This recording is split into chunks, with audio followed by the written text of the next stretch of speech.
వికారాబాద్ జిల్లా పరిగి మండలం రంగాపూరి శివారులో హైవేపై నిలిచిన కర్ణాటక రాష్ట్రానికి చెందిన లారీని గుర్తించారు. లారీలో యూరియా ఉందని లారీ డ్రైవర్ చెప్పడంతో పోలీసులు లారీని అదుపులోకి తీసుకున్నారు. ఓవైపు తెలంగాణ రాష్ట్రంలో యూరియా కొరత ఉండడంతో ఇండస్ట్రియల్ ఫ్యాక్టరీలకు ఎలా తరలిస్తున్నారని అనుమానంతో లారీని మన్నెగూడ పోలీస్ స్టేషన్కు తరలించారు. యూరియా లారీని పరిగి పోలీస్ స్టేషన్ వద్ద ఉంచితే ఇబ్బందులు తలెత్తుతాయని మన్నెగూడ పోలీస్ స్టేషన్కు తరలించారు.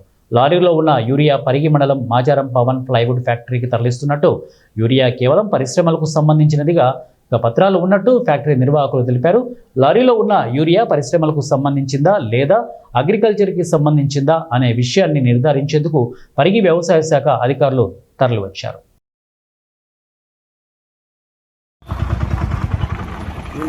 మధ్యరాత్రి సమయంలో కూడా ఈ పవన్ ల్యామినేట్స్ అని మాదారం శివార్లో ఉన్న ఒక కంపెనీకి ఒక యూరియా అక్రమంగా తరలిస్తారని ఒక సమాచారం వచ్చింది మాకు పోలీసులు. ఆ సమాచారం మేరకు వెళ్ళి మేము అక్కడ మాదారం శివార్ లోపల పరిశీలించి చూడగా ఈ లారీ కనిపించింది. ఈ లారీలో చెక్ చేస్తే ఆ యూరియా బస్తాలు ఉన్నాయి. అవి యూరియా బస్తాలు ఏం సంబంధించినవి అని వాళ్ళని ప్రశ్నిస్తే వాళ్ళు ఇండస్ట్రియల్ పర్పస్ యూజ్ చేసే యూరియా అని చెప్పారు. వాళ్ళకి సంబంధించిన ఏ బిల్ అవన్నీ కూడా సబ్మిట్ చేయడం జరిగింది. మార్నింగ్ వచ్చి ఈరోజు అవన్నీ తీసుకురమ్మని చెప్పి మేము మాకు అనుమానం ఉంది, యూరియా షార్టేజ్ ఉంది రైతులకు కాబట్టి అది రైతులకు సంబంధించిన అనుమానాస్పదంగా మేము చెంగంలో పోలీస్ స్టేషన్ తీసుకురావడం జరిగింది. ఈరోజు నిన్న నైటు అగ్రికల్చర్ ఆఫీసర్స్కి ఇన్ఫర్మేషన్ ఇస్తే అగ్రికల్చర్ డిపార్ట్మెంట్ ఆఫీసర్స్కి వచ్చారు. వచ్చి అక్కడ నుంచి ఒక శాంపిల్ కలెక్ట్ చేసుకుంది. వాళ్ళు 90% వరకు ఇది ఇండస్ట్రీకి యూజ్ చేసే విధాన్ని డిసైడ్ చేశారు. అయినప్పటికీ ల్యాబ్ రిపోర్ట్ వస్తే అది ఫైనల్ తెలుస్తుంది.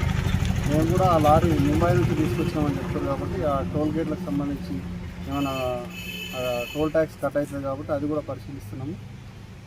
తదుపరి ఎంక్వైరీ లోపల మిగతా విషయాలని తెలుస్తాం. నిన్న రాత్రి సిఏ గారి నుంచి అందిన సమాచారం మేరకు సార్ మాకు ఇట్లా బ్యాగ్స్ లారీలో యూరియా బ్యాగ్స్ వెళ్తున్నాయని సమాచారం వచ్చింది. ఒకసారి చూడండి, మీకు ఇన్ఫర్మేషన్ పెడతానని చెప్పేసి సారు అవి ఫోటో కూడా షేర్ చేయమంటే చేశారు. అవి టెక్నికల్ గ్రేడ్ యూరియా అని ఉంది బ్యాగ్స్ మీద. అయితే సార్ అన్నారు ఇది కొంచెం సస్పీషియస్గా అంటున్నారు, ఒకవేళ వేరే దగ్గర నుంచి ఏమన్నా యూరియా ఇప్పుడంతా అన్నట్టు కొరత ఉంది కాబట్టి అగ్రికల్చర్ యూరియాని దీనిలోకి ఈ బ్యాగ్స్లోకి షిఫ్ట్ చేసి తీసుకెళ్తున్నారేమని అట్లా అని ఆ సస్పీషియస్ అనుమానంతో దాన్ని మళ్ళీ పోలీస్ స్టేషన్కి తీసుకురావడం జరిగింది. అయితే అవి ఇన్వాయిస్లు కూడా చెక్ చేయడం జరిగింది. మేము ఇన్వాయిస్లో టెక్నికల్ గ్రేడ్ యూరియా ఇది ముంబై నుంచి వచ్చింది. ఇన్వాయిస్లో ఉన్న 600 బ్యాగ్